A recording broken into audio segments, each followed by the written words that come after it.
MLM কোম্পানিতে টাকা বিনিয়োগ করার শরীয়ী বিধান কি? এদেশে লক্ষ লক্ষ যুবক বারবার ধোঁকা খাচ্ছে, পুঁজি হারাচ্ছে, তারপরে এসব কোম্পানিতে টাকা ইনভেস্ট করছে। লোভী কি এর প্রধান কারণ? আপনার মতামত জানতে চাই। ভাই আরাফাত ইসলাম, MLM কোম্পানিতে টাকা বিনিয়োগ করা গুনাহের কথা।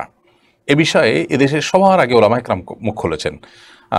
রাষ্ট্রীয়ভাবে তারা ব্যবসা করার জন্য পারমিশন অনেকে নিয়ে কাজ শুরু করেছেন, কিন্তু এটা দেখভাল করার দায়িত্ব যে এদের মাধ্যমে কতটা মানুষ ক্ষতিগ্রস্ত হতে পারে, প্রতারিত হতে পারে, এগুলো দেখভাল করার দায়িত্ব সংশ্লিষ্ট মহলের এবং প্রশাসনের হলেও ওলামা একরাম সবার আগে সতর্ক করেছেন এবং সে সতর্কে অনেকে আলহামদুলিল্লাহ সরে এসছেন, ফিরে আসছেন। যারা ফিরে আসেন নাই তারা সর্বশান্ত হয়েছেন, সেই ডেস্টিনি থেকে নিয়ে, সেই যুবক থেকে নিয়ে। অনেক সময় দেখা গেছে MLM ব্যবসায় আর নামধারী আলেমরা অনেকে জড়িয়ে গেছেন। কিন্তু ওলামা একরাম, সিনিয়র ওলামা একরাম দেশের বিভিন্ন প্রান্ত থেকে MLM ব্যবসার হারাম হওয়ার বিষয়ে ফতোয়া দিয়েছেন একেবারে শুরু থেকে, এবং আমরাও এ বিষয়ে বারবার মানুষকে সতর্ক করেছি যতটুকু আমাদের তৌফিক ছিল। আমার মনে আছে যে SPC ওয়ার্ল্ড নামে একটা কোম্পানির বিরুদ্ধে আমরা ফতোয়া দেওয়ার পর তাদের লোকজন অফিসে এসে আমাদের হুমকি দামকিও দিয়েছে, কিন্তু কিছুদিন পর দেখা গেল যে তাদের বিরুদ্ধে প্রতারণার অভিযোগে তাদের একেবারে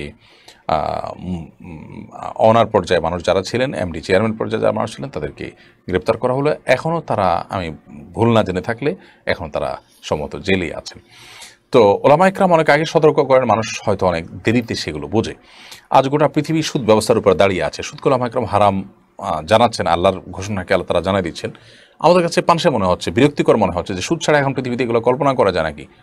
মৌলভী সাহেবদের সমস্ত কথা কি দুনিয়া চলতে পারে? আমাদের কাছে মনে হচ্ছে এরকম। সুদ গোটা পৃথিবীর সম্পদকে সামান্য কিছু মানুষ হাতে নিয়ে যাচ্ছে। আপনি লক্ষ্য রাখবেন, গোটা পৃথিবীতে আস্তে আস্তে আস্তে আস্তে আস্তে মানুষ সবাই চাকরে পরিণত হচ্ছে এবং গুটি কতক মানুষের কাছে সম্পদ চলে যাচ্ছে। এটা যেতে যেতে আরও চরম পর্যায়ে চলে যাবে। সুদ গরিবকে আরও গরিব করে দেয়, ধনীকে আরও ধনী করে দেয়। এই অর্থ ব্যবস্থা গোটা পৃথিবীকে তার পরিণতির দিকে নিয়ে যাচ্ছে এবং দাজ্জাল একসময় সে সব কন্ট্রোল তার হাতে চলে আসবে, সেই দিকে পৃথিবী চলে যাচ্ছে।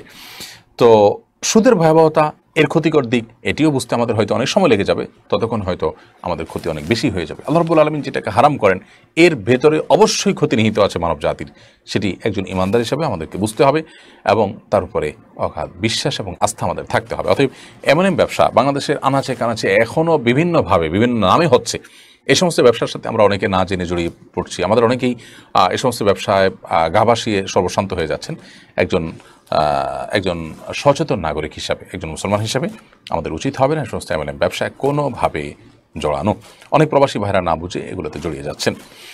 তরিকুল ইসলাম, আপনি লিখেছেন অনেকে এভারেস্ট জয় করেন, অনেক দেশ চাঁদে মঙ্গলে অভিযান পরিচালনা করেন, এর পেছনে প্রচুর সময়, শ্রম, অর্থ খরচ হয়, অথচ এতে ইহকারণ পরকারণ দৃশ্যমান কোনো কল্যাণ দেখা যায় না। এ ধরনের অভিযানের ব্যাপারে ইসলামের দৃষ্টিভঙ্গি কি? দেখুন, এভারেস্ট জয় হোক কিংবা চাঁদ বা মঙ্গল গ্রহে অভিযান চালানো হোক না কেন, এগুলোর মাধ্যমে গবেষণা করে মানুষের জন্য কোনো কল্যাণের পথ আবিষ্কার করা যদি উদ্দেশ্য হয়, এগুলোর মাধ্যমে আল্লাহ রাব্বুল আলামিনের সৃষ্টির রহস্য এটা দেখার সুযোগ হলো, এর মাধ্যমে ঈমান বৃদ্ধি হলো, কোরআনের বিভিন্ন বর্ণনার সাথে বাস্তবতার সামঞ্জস্যতা খুঁজে পাওয়া গেল এবং আল্লাহ তাআলার মাহাত্ম্যের কথা, আল্লাহর বড়ত্বের কথা, তার সৃষ্টির বিশালতা দেখে অনুভব করা গেল। এই সমস্ত বিষয়গুলোর ভিত্তিতে যদি এটি হয়, তাহলে সেক্ষেত্রে এটি জায়েজ নয়, বরং কোনো কোনো ক্ষেত্রে ইবাদতও হতে পারে। কিন্তু আজ যেটি হচ্ছে, আমি এভারেস্ট জয়ের কথা বলি, এভারেস্ট জয় যারা করে থাকেন বেশিরভাগ ক্ষেত্রেই তাদের উদ্দেশ্য হয় তাদের নাম কাম অর্জন করা, তাদের সুনাম সুখ্যাতি অর্জন করা, তারা এভারেস্ট জয়ী এই সার্টিফিকেট নেওয়া, এই ব্যক্তিগত আপনার প্রোফাইল বৃদ্ধি করা। কোনো দেশ চাঁদে গেছে, তাদের বিশেষ কোনো আপনার লক্ষ্য, টার্গেট মানুষের কল্যাণ করার জন্য, এটা যতটা থাকে তার চেয়ে বেশি থাকে যে আজ পৃথিবীতে এটা একটা গুরুত্বপূর্ণ কম্পিটিশনে পরিণত হয়েছে যে কে কোন দেশে যাচ্ছে।